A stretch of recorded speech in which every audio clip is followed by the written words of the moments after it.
Hi everyone, this is Hannah Tavik, and this is the Week 8 assignment, our Title IX self-audit. I am a graduate assistant at William Woods University, so I chose to do William Woods as my school of choice.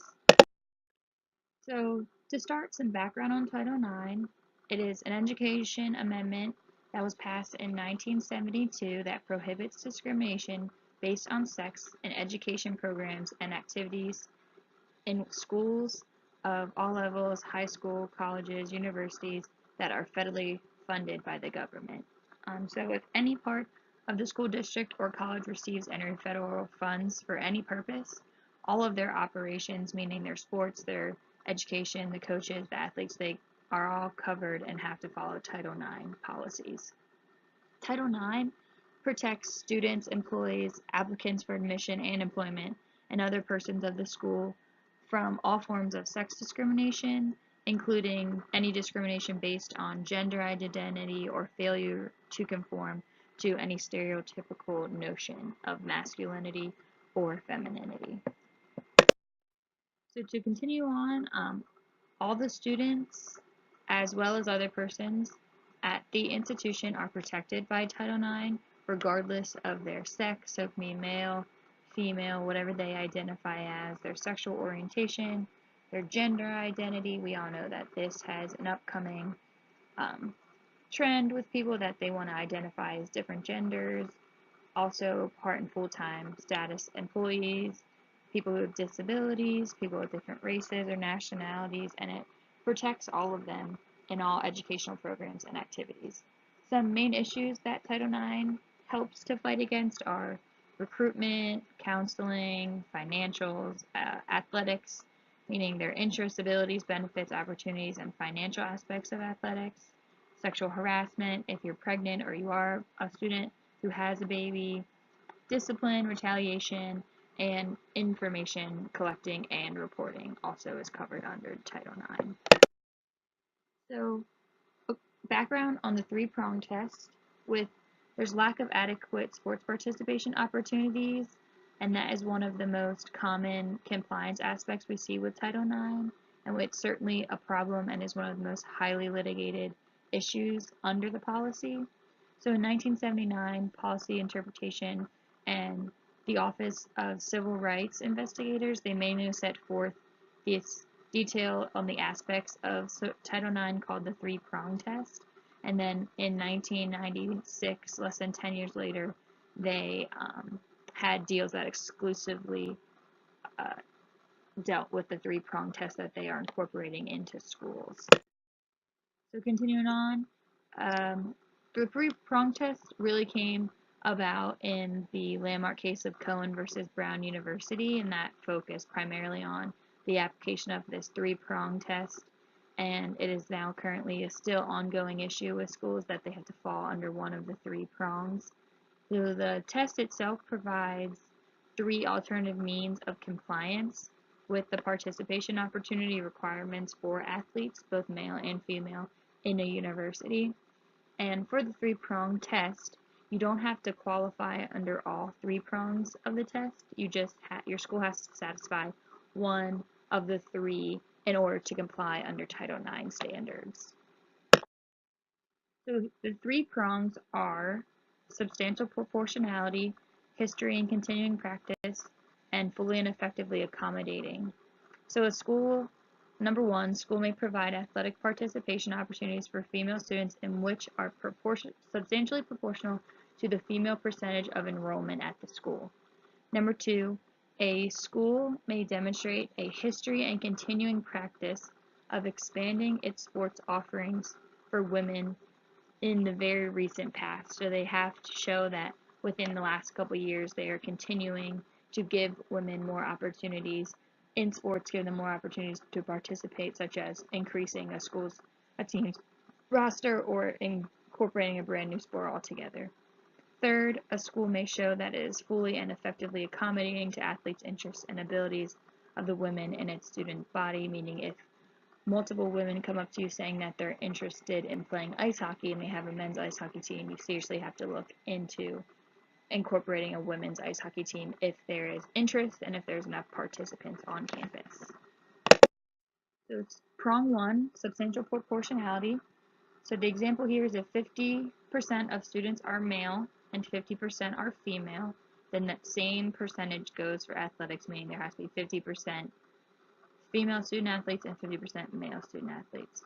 But under this prong, the school understands that the number of students at the school will fluctuate, people will join in the spring versus the fall, and people will quit throughout. So the law does recognize that the strict proportionality is not possible. It's why it's substantial, not strict. And they give a 4 to 5% variance rate, so you can be within that percentage and still fall under the compliance standards. The athletic administrator has to measure whether the school's athletic opportunities for women are roughly proportionate to their enrollment. That 50 to 50 ratio or 25 to 75, whatever your school's ratio is, it has to fall under that and within the 4 to 5%. The second prong, history and continuing practices of women athletics programs expansion. So there's 4 categories here. A school's history and continuing practice of adding women's team. You have to see that the school is proactively making more opportunities for women. The school also has to upgrade school club teams to varsity status, such as a rec volleyball team or a club volleyball team that has continuing interest will be then given the opportunity to be on their varsity roster. A school's history and continuing practice of affirmatively responding to requests for the addition of upgrading women's teams. If women come to you and say they want that ice hockey team, then you have to really look into it. And lastly, they are monitoring the development of interests of women by conducting surveys, reviewing the growth of club and intramural sports, community programs, and local, state, and national trends in women's sports. The third prong, which is full and effective accommodations of women's athletics interests and abilities. So this covers 3 different stipulations, and it requires offering every team for the women which there is an A, demonstrated interest in the sport by the school's female enrollment, B, sufficient ability among those interested to field a viable team, and 3, an adequate number of competitors in the school's geographic area of competition, meaning you have interest, you have the resources and the field time and the financials to incorporate this team, and then you also have enough numbers on your campus to successfully put that team into play, and you have to accommodate these women because they're interested in sports. You can't shoo them away just because they want to incorporate a new sport into their school. So continuing on in the self-audit, after that background information I just gave, we're going to review William Woods and the prong 1, the substantial proportionality, because here at our school we are very women-based driven in academics, but not always in athletics. So the only available information that I could find was provided in 2015, so I'm going to do a self-audit back from the 2015 athletic and academic year.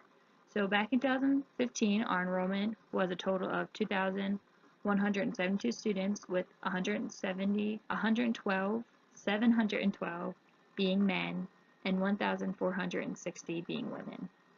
The percentage of that was 67% women, 32% men, which is an overwhelming difference on a campus, especially with athletics, and that came out to be a 34.4% difference in male students versus female students. That is traditional undergraduate students. So looking into athletics, we had 7 men's sports at the time, which was basketball, track and field, soccer, golf, tennis, cross country, and baseball. And then we had 8 women's teams: baseball, track and field, soccer, golf, tennis, cross country, softball, and volleyball.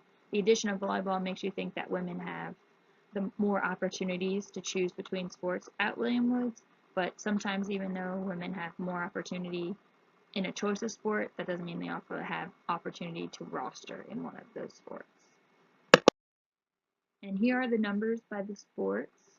As you can see listed, you can see that women, even though having the same sports such as basketball, the first one listed, you can see that women only have 18 participants, but men have 23. They have 5 more. And if you look at everything, soccer has more, golf has more, tennis has 10 plus more male athletes than do female athletes, even though at the time we had more female students than male students.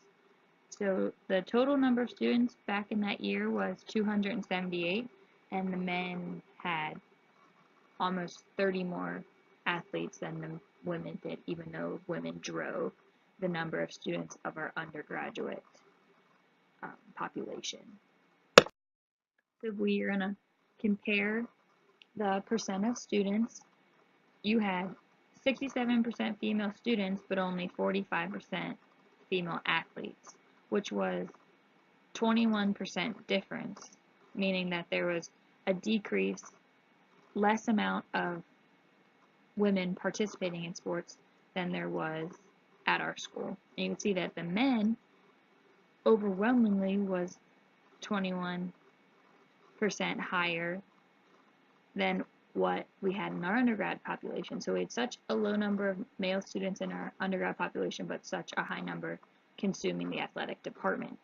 So that 20 plus percentage gap between the female student and the female athlete from 2015 does not pass prong 1 of the 3-prong test. It does not fall within the 4 to 5% variance. It's actually extremely high. So under the 3-prong test, William Woods would fail prong 1 of 3.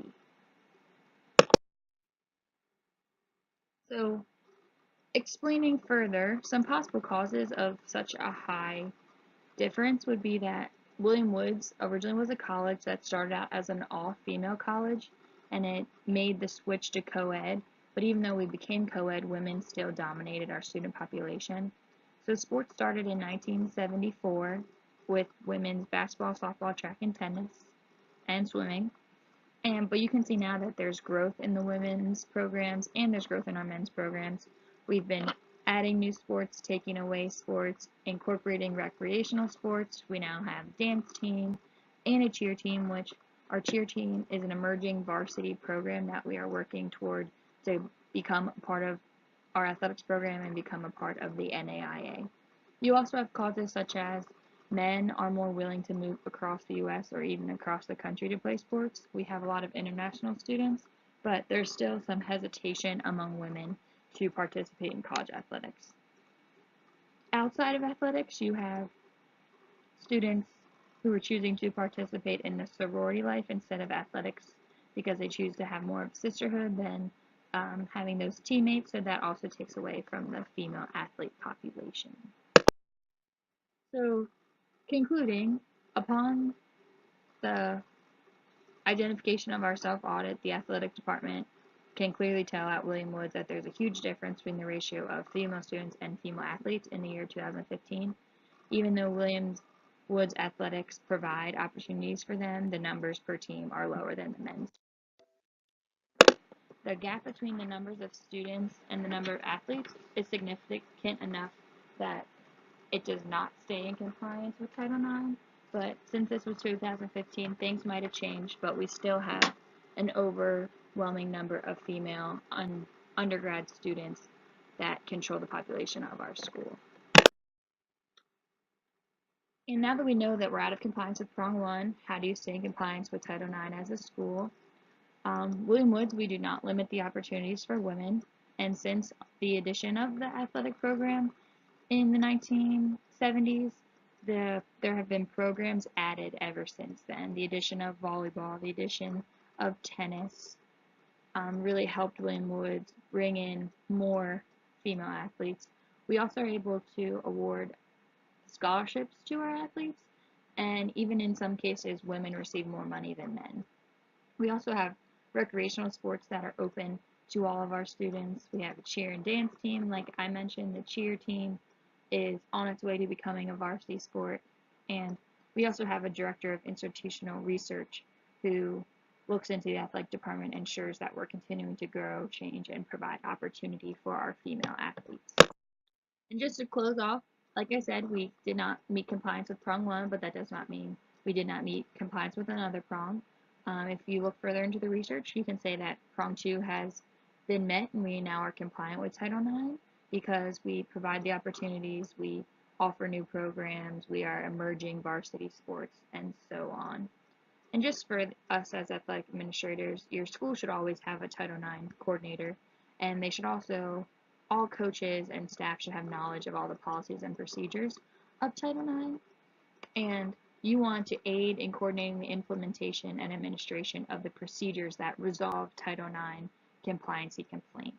You want to know how to fix it, how to not get Title IX suits filed against you because you're not providing for women athletes either financially, mentally, emotionally, physically, with equipment, facilities, and numbers.